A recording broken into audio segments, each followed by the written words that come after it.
हम अक्सर लोगों को एक दूसरे के लिए नार्सिसिस्टिक का लफ्ज़ यूज़ करते हुए सुनते हैं। ये लफ्ज़ सोशल मीडिया पोस्ट, आर्ग्यूमेंट्स और कैजुअल कॉन्वर्सेशंस में बहुत आम हो गया है। लेकिन असल में नार्सिसिज्म का मतलब क्या है? क्या ये सिर्फ खुद पसंदी है या इसके पीछे कोई और गहरी हकीकत छुपी है? हम लोग अक्सर बिना समझे इस लफ्ज़ का इस्तेमाल करते हैं, लेकिन क्या हम जानते हैं कि असल में नार्सिसिज्म एक साइकोलॉजिकल कॉन्सेप्ट है जो इंसानी पर्सनालिटी और बिहेवियर से रिलेटेड है। चलिए इस वीडियो में हम ये जानने की कोशिश करते हैं कि नार्सिसिस्टिक पर्सनालिटी डिसऑर्डर असल में होता क्या है, इसके सिम्टम्स क्या होते हैं और ये किस तरह से लोगों के रिश्ते और उनकी ज़िंदगियों को अफेक्ट करता है। देखा जाए तो सेल्फी का कॉन्सेप्ट तो नया है, लेकिन इन सब से बहुत पुरानी एक मिथ है जो एंशिएंट ग्रीक्स और रोमन्स की थी। वो भी एक ऐसे शख्स के बारे में जो अपनी ही शक्ल का दीवाना था। कहा जाता है कि नार्सिसस एक हसीन आदमी था जो प्यार की तलाश में दुनिया घूम रहा था। उसने एको नाम की एक खूबसूरत और अट्रैक्टिव लड़की को रिजेक्ट कर दिया और उसके बाद अपने ही रिफ्लेक्शन की एक झलक दरिया के पानी में देखी और वहीं उससे प्यार कर बैठा। अपने आप से दूर ना हो पाने की वजह से वो दरिया में डूब गया। जहाँ वो मरा वहाँ एक फ्लावर ग्रो हुआ जिसे नार्सिसस कहते हैं। ये मिथ नार्सिसिज्म का एक बेसिक आइडिया कैप्चर करती है, एक ऐसी सेल्फ इन्वॉल्वमेंट जो कभी कभी नुकसान भी पहुंचा सकती है। लेकिन नार्सिसिज्म सिर्फ एक पर्सनालिटी ट्रेट नहीं है, बल्कि ये सेट ऑफ ट्रेट्स हैं जो साइकोलॉजिस्ट स्टडी करते हैं। साइकोलॉजिकल डेफिनेशन के मुताबिक नार्सिसिज्म का मतलब है एक इन्फ्लेटेड और grandiose self image. For example, उनकी सेल्फ इमेज इतनी हाई और इन्फ्लेटेड होती है कि उनको अपने सिवा किसी की परवाह और फिक्र नहीं होती। दरिया को कूजे में बंद करें तो वो मैं ही मैं हूँ का अमली नारा बुलंद करते नजर आते हैं। नार्सिसिस्ट समझते हैं कि वो दूसरों से ज़्यादा हसीन, ज़्यादा अक्लमंद और ज़्यादा इम्पोर्टेंट हैं और उन्हें स्पेशल ट्रीटमेंट मिलना चाहिए। ये लोग अपने ऊपर तनकीद और रिजेक्शन को ज़रा बर्दाश्त नहीं कर सकते और उसका जवाब गुस्से और डिफेंसिवनेस से देते हैं। नार्सिसिस्टिक लोगों को हर वक्त दूसरों की तरफ से पजीराई चाहिए होती है। इनके अंदर एम्पैथी की शदीद कमी होती है। इनके बिहेवियर से दूसरों पर क्या असर होगा इस चीज़ से इनको कोई गर्ज नहीं होता। यानी इन डिफरेंस का फैक्टर इनमें बहुत हाई होता है। लोगों को मैनिपुलेट करना और बेवकूफ़ बनाना इन लोगों की खासियत होती है और ये अक्सर अपने आसपास के लोगों को एक्सप्लॉइट करते हैं। दूसरों को कामयाब होता देखकर इनको ज़्यादा खुशी नहीं होती, बल्कि शदीद जेलसी का शिकार हो जाते हैं। नार्सिसिज्म की दो डिफरेंट फॉर्म्स हैं, जिसमें ग्रैंडियोस नार्सिसिज्म और वल्नरेबल नार्सिसिज्म शामिल है। ग्रैंडियोस नार्सिसिज्म उन लोगों में देखी जाती है जो अपने आप को खुद से ज़्यादा इम्पोर्टेंट, सुपीरियर और इंटाइटल्ड समझते हैं। ये लोग एरोगेंट, मैनिपुलेटिव और अपने रिश्ते एक्सप्लॉइट करने वाले भी हो सकते हैं। ये लोगों की अटेंशन, एडमायरेशन और पावर की तलाश में रहते हैं। मिसाल के तौर पर पॉलिटिशियंस, सेलिब्रिटीज़ और कल्चरल लीडर्स। ज़रूरी नहीं कि हर शख्स जो पावर और अथॉरिटी की पोजीशंस परस्यू करता है वो नार्सिसिस्टिक हो। बहुत से लोग ऐसे हैं जो ये सब पॉजिटिव रीजंस के लिए करते हैं, जैसे अपनी फुल पोटेंशियल तक पहुंचना या दूसरों की ज़िंदगी बेहतर बनाने की कोशिश करना। लेकिन नार्सिसिस्टिक इंडिविजुअल्स के लिए पावर का मकसद बस अटेंशन और स्टेटस को बढ़ाना होता है। दूसरी तरफ वल्नरेबल नार्सिसिज्म उन लोगों में होता है जो अपनी सेल्फ वर्थ के मामले में बहुत फ्रेजाइल, इनसिक्योर और इमोशनली वल्नरेबल होते हैं। ये लोग अक्सर वैलिडेशन, रीअश्योरेंस और इमोशनल सपोर्ट के लिए दूसरों पर डिपेंड करते हैं। ये ओवरली सेंसिटिव, डिफेंसिव और अपने अंदर शेम और इनएडिक्वेसी के जज्बात महसूस करते हैं। ये बात समझना ज़रूरी है कि ये दोनों फॉर्म्स एक दूसरे से अलग नहीं हैं और किसी एक शख्स में इन दोनों फॉर्म्स की ट्रेट्स नज़र आ सकती हैं। नार्सिसिस्ट अक्सर अपने फ़ायदे के लिए सेल्फिशली बिहेव करते हैं, इसलिए नार्सिसिस्टिक लीडर्स रिस्की या अनएथिकल फैसले ले सकते हैं। इसी तरह नार्सिसिस्टिक पार्टनर्स अक्सर डिसऑनेस्ट या अनफेथफुल हो सकते हैं। जब उनके खुद के बारे में बनाए गए परफेक्ट व्यू को चैलेंज किया जाता है, वो रिजेंटमेंट और एग्रेशन का इजहार करते हैं। ये बिल्कुल उस बीमारी की तरह है जिसमें पेशेंट तो खुद को ठीक महसूस करता है, लेकिन उसके आसपास के लोग उससे ज़्यादा सफ़र करते हैं। अगर ये बिहेवियर एक्सट्रीम लेवल तक पहुंच जाए तो इसकी एक साइकोलॉजिकल डिसऑर्डर के तौर पर क्लासिफाई किया जाता है, जो नार्सिसिस्टिक पर्सनालिटी डिसऑर्डर कहलाता है। पर्सनालिटी डिसऑर्डर्स को असल में 3 क्लस्टर्स में डिवाइड किया गया है: cluster A, cluster B and cluster C. Narcissism cluster B का हिस्सा है, जो अक्सर ड्रामेटिक, इमोशनल और इरेटिक क्लस्टर कहलाता है। इस क्लस्टर में ऐसी पर्सनालिटी डिसऑर्डर्स शामिल हैं जो इंटेंस इमोशंस, ड्रामेटिक बिहेवियर और अनप्रिडिक्टेबल एक्शन से रिलेटेड होते हैं। क्लस्टर बी के डिसऑर्डर्स में नार्सिसिस्टिक पर्सनालिटी डिसऑर्डर के अलावा borderline personality disorder, anti social personality disorder और हिस्ट्रॉनिक पर्सनालिटी डिसऑर्डर भी शामिल हैं। ये सारे डिसऑर्डर्स लोगों के सोचने, महसूस करने और अपने आसपास के लोगों के साथ इंटरैक्ट करने के तरीके को डीपली अफेक्ट करता है। DSM-5 के मुताबिक नार्सिसिस्टिक पर्सनालिटी डिसऑर्डर के कुछ स्पेसिफिक ट्रेट्स के जरिए पहचाना जा सकता है। इनमें grand view of one self, यानी अपने आप को बहुत बड़ा समझना, प्रॉब्लम्स विद एम्पैथी, एंटाइटलमेंट की फीलिंग्स और अटेंशन या एडमायरेशन की तलाश शामिल है। लेकिन इन ट्रेट्स को पर्सनालिटी डिसऑर्डर तब कहा जाता है जब ये इंसान की ज़िंदगी पर इतना हावी हो जाए कि वो अपने और दूसरों के लिए सिग्निफिकेंट प्रॉब्लम्स क्रिएट करें।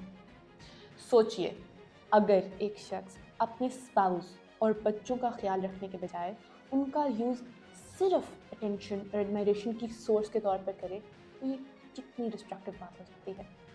या फिर आप अपनी परफॉर्मेंस के बारे में कंस्ट्रक्टिव फीडबैक लेने के बजाय उन सब को जो आपकी मदद करने की कोशिश करें, ये कह देते हैं कि वो गलत हैं, तो इसका असर सिर्फ पर्सनल और प्रोफेशनल लाइफ पर ही नहीं बल्कि आसपास के लोगों पर भी होगा। What causes NPD? अगर किसी शख्स की फैमिली में इस डिसऑर्डर की हिस्ट्री हो तो उसकी इस कंडीशन में डेवलप होने के चांसेस ज़्यादा हो जाते हैं। इसके साथ साथ ट्विन स्टडीज़ ने भी दिखाया है कि नार्सिसिज्म में एक स्ट्रॉन्ग जेनेटिक कंपोनेंट होता है, लेकिन ये अभी तक पता नहीं चल सका कि कौन से स्पेसिफिक जीन्स रिस्पॉन्सिबल हैं। एनवायरमेंटल फैक्टर्स जैसे कि पेरेंटिंग स्टाइल्स का बहुत बड़ा असर होता है। मिसाल के तौर पर अगर बच्चे को बहुत ज़्यादा इंडल्ज किया जाए और उन्हें बेशुमार तारीफ मिले, तो उनमें अपने आप को बहुत इंपॉर्टेंट समझने का जज्बा बढ़ सकता है। दूसरी तरफ अगर बच्चे निगलेक्ट या ट्रॉमा का शिकार हो तो नार्सिसिस्टिक ट्रेट्स को as a coping mechanism develop कर लेते हैं। जहाँ तक पेरेंटिंग स्टाइल्स की बात है, तो अगर पेरेंट्स ज़्यादा परमिसिव हो या बहुत अथॉरिटेरियन हो तो भी बच्चों में नार्सिसिज्म ट्रेट्स डेवलप हो सकती हैं। मॉडलिंग एक सिग्निफिकेंट फैक्टर है। अगर बच्चे अपने नार्सिसिस्टिक पेरेंट्स या केयर गिवर्स का बिहेवियर ऑब्जर्व करें और उनको कॉपी करें, वो ये ट्रेट्स अपने अंदर डेवलप कर लेते हैं। कल्चरल फैक्टर्स भी नार्सिसिज्म की डेवलपमेंट में अपना रोल प्ले करते हैं। जैसे कि कुछ कल्चर्स में इंडिविजुअलिज्म और सेल्फ रिलायंस को ज़्यादा इंपॉर्टेंस दी जाती है, जो नार्सिसिस्टिक टेंडेंसीज को बढ़ावा दे सकता है।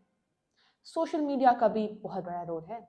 इंस्टाग्राम और फेसबुक जैसे प्लेटफॉर्म्स लोगों को अपनी ज़िंदगी का क्यूरेटेड वर्जन दिखाने का मौका देते हैं, जहां लोग अपनी अचीवमेंट्स और लुक्स को ज़्यादा हाईलाइट करते हैं, जो नार्सिसिस्टिक बिहेवियर को प्रमोट करता है। ये सब फैक्टर्स मिलजुल कर नार्सिसिस्टिक ट्रेट्स डेवलप करने में अपना रोल प्ले करते हैं। नार्सिसिस्टिक पर्सनालिटी वाले लोग अपने क्लोज रिलेशनशिप में काफ़ी स्ट्रगल करते हैं। ये अपने पार्टनर को सिर्फ अपनी एडमायरेशन और अटेंशन के सोर्स के तौर पर देखते हैं। मिसाल के तौर पर अगर उनका पार्टनर उन्हें फीडबैक दे या उनकी मदद करने की कोशिश करे, तो नार्सिसिस्टिक पर्सन उन्हें इग्नोर कर देगा या उन्हें गलत कह देगा, क्योंकि उन्हें अपनी सुपीरियॉरिटी का एहसास होता है। ये उनके रिलेशनशिप को इमोशनल डिस्टेंस और फ्रस्ट्रेशन तक ले जा सकता है। फैमिली में भी नार्सिसिस्टिक बिहेवियर अक्सर कॉन्फ्लिक्ट और मिसअंडरस्टैंडिंग का सबब बनता है। अगर नार्सिसिस्टिक शख्स अपने फैमिली मेम्बर्स को अपनी नीड्स को फुलफिल करने के लिए यूज़ करता है, तो फैमिली में इमोशनल निगलेक्ट होता है। फॉर एग्जाम्पल, अगर कोई नार्सिसिस्टिक पेरेंट अपने बच्चों को सिर्फ अपनी इमेज को मेंटेन करने के लिए यूज़ करें, तो बच्चों को इमोशनल सपोर्ट और अफेक्शन की कमी महसूस होती है। नार्सिसिस्टिक लोग अक्सर अपनी अचीवमेंट्स या अपीयरेंस को एग्जैजरेट करते हैं, जिससे उनके दोस्त उन्हें मैनिपुलेटिव और सेल्फिश समझकर उनसे दूर हो सकते हैं। एक नार्सिसिस्टिक फ्रेंड हमेशा अटेंशन चाहता है और कभी अपने दूसरे दोस्त की नीड्स का ख्याल नहीं रखता। दूसरे रिलेशनशिप्स भी नार्सिसिस्टिक बिहेवियर से अफेक्ट होते हैं, जैसे कि कोलीग्स या एक्वेंटेंसेस। नार्सिसिस्टिक इंसान कभी किसी को अपनी तरफ से ज़रूरी नहीं समझता। उनके लिए सब लोग अपने गोल्स को अचीव करने का जरिया होते हैं। इस वजह से ये लोग सोशल सर्कल्स में आइसोलेशन का शिकार हो सकते हैं। नार्सिसिस्टिक पर्सनालिटीज के साथ डील करना चैलेंजिंग हो सकता है, लेकिन कुछ केयरफुली प्लान स्ट्रैटेजीज इस प्रोसेस को मैनेजेबल बना सकती हैं। सबसे पहले बाउंड्रीज को क्लियरली डिफाइन करना और उन पर कंसिस्टेंट रहना बहुत ज़रूरी है, क्योंकि नार्सिसिस्टिक लोग अक्सर दूसरों की ज़रूरतों को नज़रअंदाज करते हैं और बाउंड्रीज को तोड़ने की कोशिश करते हैं। ये बाउंड्रीज आपको उनकी मैनिपुलेशन से बचने में मदद करेंगे। साथ ही इमोशनल कंट्रोल काफ़ी अहम है। उनकी प्रोवोकेशंस का इमोशनल जवाब देने के बजाय कामली और रैशनली रिएक्ट करने की कोशिश करें। ये उन्हें और ज़्यादा डोमिनेट करने का मौका नहीं देगा। आपको अपनी एक्सपेक्टेशंस रियलिस्टिक रखनी होंगी, क्योंकि अक्सर ऐसे लोग अपने बिहेवियर को बदलने में इंटरेस्टेड ही नहीं होते। इस वजह से उनसे अननेसेसरीली एक्सपेक्टेशंस रखना आपके लिए फ्रस्ट्रेशन का सबब बन सकता है। ऐसे लोगों के साथ पावर स्ट्रगल्स और बहस से बचना बेहतरीन स्ट्रैटेजी है, क्योंकि नार्सिसिस्टिक लोग अक्सर कंट्रोल और सुपीरियरिटी की डिमांड करते हैं। बहस में उलझने से बात और बिगड़ सकती है। अगर सिचुएशन बहुत टॉक्सिक हो जाए और आपकी मेंटल हेल्थ पर असर डालने लगे, तो रिलेशनशिप को डिस्टेंस या एंड करने में भी एक वाइबल ऑप्शन हो सकती है। अगर आपको लगता है कि सिचुएशन आपके लिए मेंटली ओवरवेलमिंग हो रही है, तो प्रोफेशनल हेल्प लेना, जैसे थेरेपिस्ट या साइकोलॉजिस्ट की गाइडेंस, काफ़ी मददगार साबित हो सकती है। ये एक्सपर्ट आपको प्रैक्टिकल स्ट्रैटेजी सिखा सकते हैं और आपको इस चैलेंजिंग सिचुएशन से सपोर्ट प्रोवाइड कर सकते हैं। चलिए अब कुछ मशहूर पर्सनालिटीज़ और ड्रामा कैरेक्टर्स के बारे में बात करते हैं जो नार्सिसिज्म को पोर्ट्रे करते हैं, ताकि आपके लिए ये कॉन्सेप्ट ज़्यादा रिलेटेबल हो। ये एग्जाम्पल्स आपको ये समझने में मदद देंगी कि नार्सिसिज्म किस किस तरह से मैनिफेस्ट हो सकता है। शुरू करते हैं पाकिस्तानी ड्रामा से, जिनमें ड्रामा सीरियल खानी में मीर हादी फिरोज़ खान का किरदार नार्सिसिस्टिक शख्स की एक वाज़ेह एग्जाम्पल है। वो एक अमीर और ताकतवर शख्स है जो समझता है कि वो हर किसी को कंट्रोल कर सकता है और अपनी मनमानी करने के लिए दूसरे लोगों को मैनिपुलेट करने से नहीं रुकता। उसकी एरोगेंस और सेंस ऑफ एंटाइटलमेंट उसे ऐसे एक्शंस तक ले जाती है जो कहानी में नुकसान और तनाव पैदा करता है। इसी तरह ड्रामा सीरियल में भी नार्सिसिस्टिक का किरदार दिखाया गया है। इस ड्रामे में मुबशरा आयजा खान का कैरेक्टर एक नार्सिसिस्टिक पर्सनालिटी की एग्जाम्पल है। वो अपनी सेल्फ इम्पोर्टेंस और सेल्फ इमेज को बहुत ज़्यादा एम्फेसाइज करती है। मुबशरा अपनी फिजिकल अपीयरेंस और स्टेटस के लिए बहुत ऑब्सेस दिखाई गई है और अपने आसपास के लोगों को अपनी खुशी और सक्सेस के लिए यूज़ करना चाहती है।